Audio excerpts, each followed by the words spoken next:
Bon, on va faire un petit check de la dernière vidéo et j'ai vu pas mal de vos retours. En tout cas, je vous remercie pour ça. J'ai compris ce qui vous a plu, j'ai compris ce qui vous a moins plu, ce qui était brouillon, et je sais que au niveau du fond, dans tous les cas, ça va s'améliorer au fur et à mesure. Et au niveau de la forme, par contre, j'ai pris des notes. J'ai pris des notes parce que on m'a fait comprendre que ça manquait de structure. Et en fait, je pensais qu'avec ma mind map, c'était assez structuré, peut-être au niveau des plans, mais pas au niveau de la parole et du fil conducteur de la vidéo. Du coup, histoire d'éviter de s'éparpiller, aujourd'hui on va régler ça. J'ai pris quelques notes pour la vidéo, hop, sur les choses que j'ai besoin de régler. Donc le dynamisme, la manière dont je parle à la caméra, le sourire, le fait de parler fort et faire des phrases simples et regarder plus la caméra.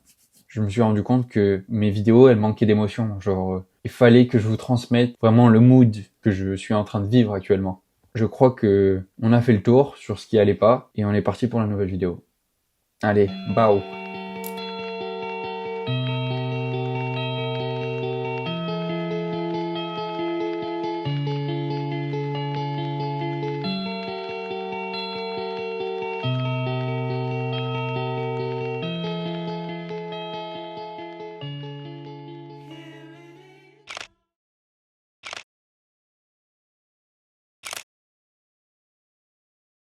Alors, un truc qui m'a marqué dans la dernière vidéo, c'est le manque de contexte et d'objectif. Ça partait dans tous les sens. Tu vois ce que je veux dire? C'est que j'aurais dû en fait me donner un fil conducteur, une trame, une espèce de ligne directrice à suivre, et c'est pas ce que j'ai fait. Donc aujourd'hui, je vais essayer de faire ça. En gros, je suis dans une période où je remets tout en question. Chaque décision, chaque projet, en fait, tout ce que je vais faire dans ma vie, je le remets en question en ce moment. Et je suis convaincu que cette remise en question, elle peut m'emmener très loin. Parce que elle me permet de vivre une introspection assez poussée et de m'ouvrir de fou sur le monde et sur ceux qui m'entourent.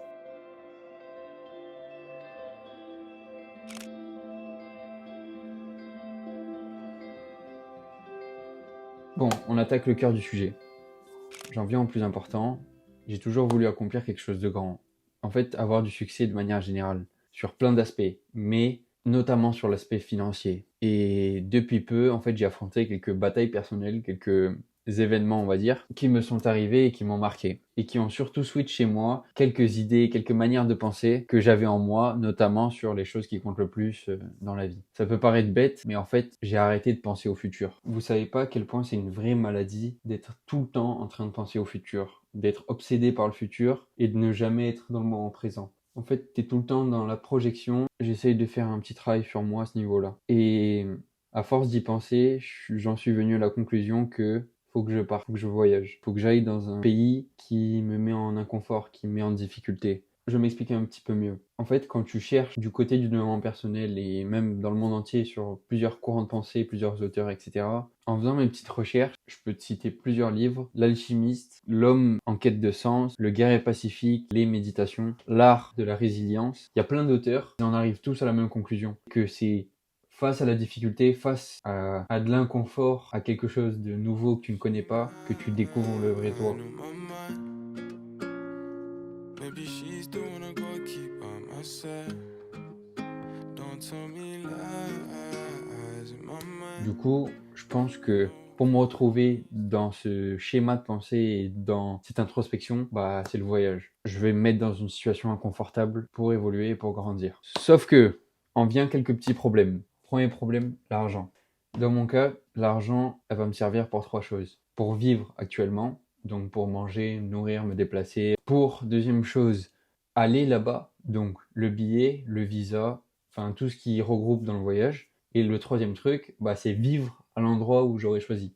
Et en fait, pour ces trois choses, ça demande une organisation que je n'ai pas actuellement, parce que là, je pars de zéro. Donc, on va construire le projet ensemble. Donc, le but, ça serait faire un petit tableau où je fais les prévisions, où je décide d'un budget pour que je puisse partir. Et surtout, le plus intéressant, c'est qu'est-ce que je vais mettre en place pour arriver à ce budget. Le deuxième problème, c'est le lieu. En fait, je sais même pas où aller. En fait, ça sert à rien de faire des prédictions, des hypothèses sur un lieu au niveau budget si tu sais même pas où aller. En fait, je pense que je vais faire une liste des choix. On va faire les avantages, les inconvénients. On va peser le pour et le contre et choisir où partir, dans quel but et qu'est-ce que je vais trouver là-bas. Ah oui, et un petit sous-problème qui est lié au lieu, c'est la langue. En fait, dépendant du lieu où je vais, si c'est de l'anglais, va falloir travailler l'anglais parce que à mon niveau actuel, je ne parle pas anglais. Alors que si c'est de l'espagnol, ça va, je vais m'en sortir. Faudra que je récupère un peu mon espagnol depuis le lycée, mais je sais que je vais m'en sortir. Que si c'est de l'anglais, parce que l'anglais, je pars vraiment presque de zéro, tu vois. J'arrive à comprendre quelques mots, mais c'est pas ça. Donc, ce serait bien, si je décide que ce soit dans un pays où ça parle anglais, que on voit le cheminement pour arriver jusqu'au jour où je parlerai anglais. Et le dernier gros problème, c'est le futur. Même si c'est un problème chez moi de penser tout le temps au futur, je veux garder cette partie de moi qui est soucieuse de l'avenir. Parce que, en fait, j'ai pas envie de voyager, de revenir et d'avoir plus rien. Ou de voyager et de là-bas de rien construire. Donc le but, en fait, c'est créer un plan, de s'intéresser au côté business, entrepreneuriat, même du salariat. J'ai aucun problème à tout faire. Mais en gros, je veux créer quelque chose qui fait que, qu'importe l'endroit où je vais, j'ai construit quelque chose qui fait que je serai safe. Donc le but, c'est pas de devenir un marginal, aller voyager et devenir hippie. C'est découvrir de nouvelles choses, me découvrir moi, découvrir le monde, le tout en construisant quelque chose de bien pour mon futur et pour mon entourage. Un autre point que j'ai noté, c'est celui du concept de pay now or pay in life. Je sais pas si je le dis bien. C'est basé sur le fait que il y a des gens qui travaillent 5 ans acharnés pour vivre 45 ans, 50 ans ou plus une vie paisible, ou des gens qui se la coulent douce pendant leur jeunesse, les 5 premières années, et qui après le payent plus tard au niveau de leur vie, au niveau du travail, avec un salariat, un CDI, etc. Le problème de cette vision, en soi, il n'y a pas de problème. Chacun fait ce qu'il veut. Mais mon problème avec cette vision, c'est que je trouve que ça manque de nuances. Pour moi, il n'y a pas un ou deux profils de personnes sur Terre. C'est là où en vient ma quête personnelle. C'est mélanger les deux profils. Je veux travailler dur, mais en profitant, pour que plus tard je sois bien. En gros, je veux montrer qu'avec du travail, on peut aussi profiter, et même en profitant, on peut avoir des résultats. Et ça va être l'enjeu du chemin, du processus que vous allez suivre. On en vient au passage à l'action. En fait, là, le but, c'est de mettre en place les actions nécessaires pour arriver et pour tendre vers ce plan. J'ai bien dit tendre vers ce plan. J'aurais pu dire pour atteindre ces objectifs. Mais pour moi, d'ailleurs, je pourrais faire une vidéo de 20 minutes sur le fait que c'est complètement nul de se fixer des objectifs et de rester focalisé sur ça. Mais ça, c'est le sujet d'une autre vidéo. Donc, si tu veux voir le chemin pour arriver jusqu'au voyage et le voyage en lui-même, tu sais ce qu'il reste à faire. Il suffit que tu t'abonnes et tu vas suivre toutes mes étapes, mon avancée, mes galères et mes succès. Et je pense que c'est ça qui est intéressant. Et le but, ça va être de documenter ça sur YouTube et sur Instagram. Donc si tu veux suivre les deux, tout est en description. Et là, je me suis dit, vas-y Gab, de base, tu fais pas ça pour ça. Ta passion, c'est la vidéo, c'est la création de manière générale. Sauf que je me suis dit, tes prochaines années, elles vont être incroyables. Si tu aspires vraiment à ce que tu as envie d'être, documente-le, parce que personne ne le fait, personne montre de zéro, même de -1, parce que là je construis encore le projet, c'est même pas fait, c'est même pas démarré, de A à Z de cette manière. En fait, personne a fait ça. Et je trouve qu'il y a vraiment quelque chose d'intéressant à faire là-dedans. Donc voilà, je crois qu'on est parti.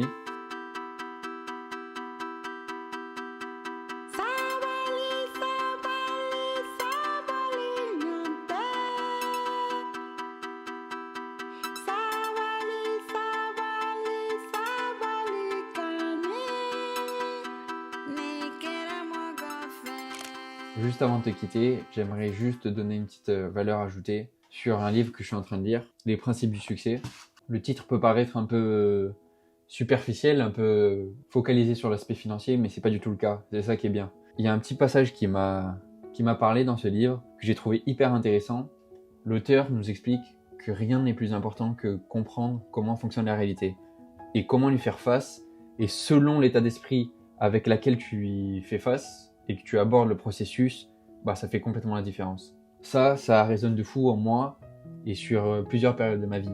Parce que tu as des choses qui t'arrivent dans la vie et parfois tu sais pas de quelle manière l'aborder, mais l'influence de ton mental, l'influence de comment tu vois le truc change totalement la situation. Que ça soit pour toi, pour le monde qui t'entoure, ou elle peut même débloquer de nouvelles situations et des nouveaux prismes. Enfin, je sais pas si tu comprends. Bref.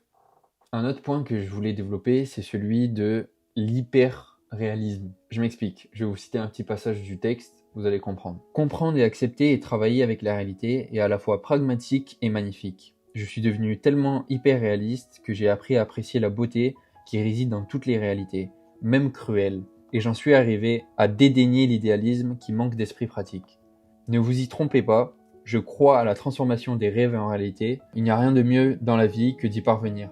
Sans la poursuite de nos rêves, la vie n'aurait aucune saveur. Je veux plutôt vous faire comprendre que ceux qui créent de grandes choses ne sont pas des rêveurs oisifs. Ils sont totalement enracinés dans la réalité. En étant hyper réaliste, vous pourrez choisir intelligemment vos rêves, puis les réaliser. Je vais revenir sur la suite après. Même si tu peux être le plus grand rêveur du monde, si tu n'es pas enraciné dans la réalité, si tu n'es pas... En fait, si tu regardes pas ce qui se passe autour de toi et les possibilités réalistes, en fait, tu peux rêver tant que tu veux, tu vas continuer à avoir que des projections. En fait, tu pourras rien faire. Pour que ta vie soit réussite, il te faut des rêves, la réalité, plus de la détermination, et les trois font une vie réussite. Justement, j'en viens avec le passage suivant. Le nom du passage s'appelle « Rêve, réalité, détermination égale une vie réussite ». Les gens qui réussissent et qui nourrissent le progrès comprennent parfaitement les relations de cause à effet qui régissent la réalité et qu'ils ont des principes permettant d'utiliser ces relations pour obtenir ce qu'ils veulent. L'inverse est tout aussi vrai. Les idéalistes qui ne sont pas suffisamment enracinés dans la réalité créent des problèmes, pas du progrès. Là, ce passage, il nous explique quoi?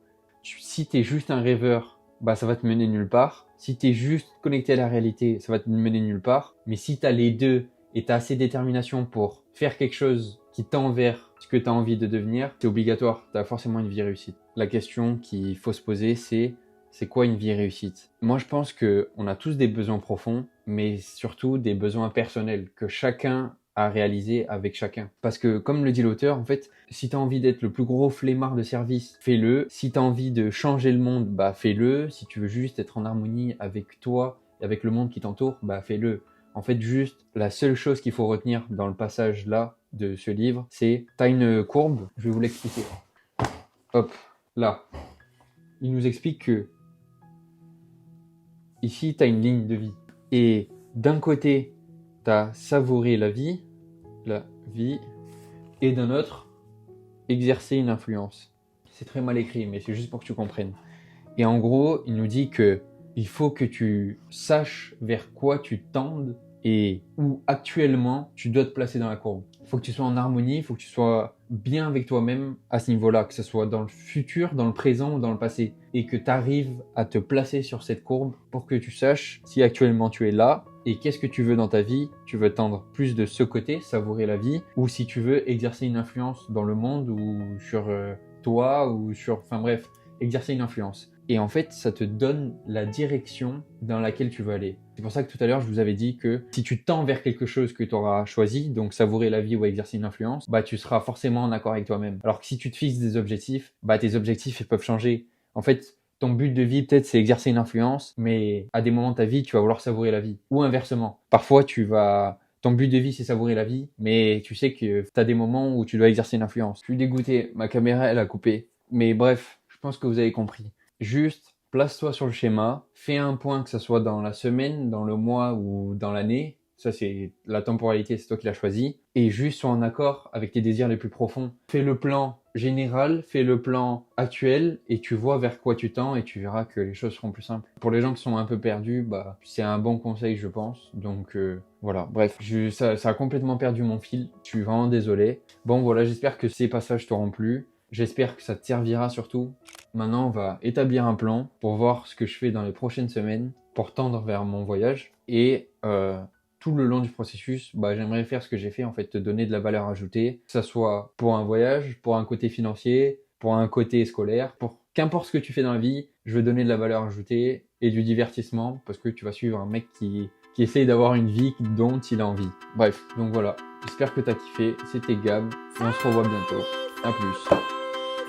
Bye.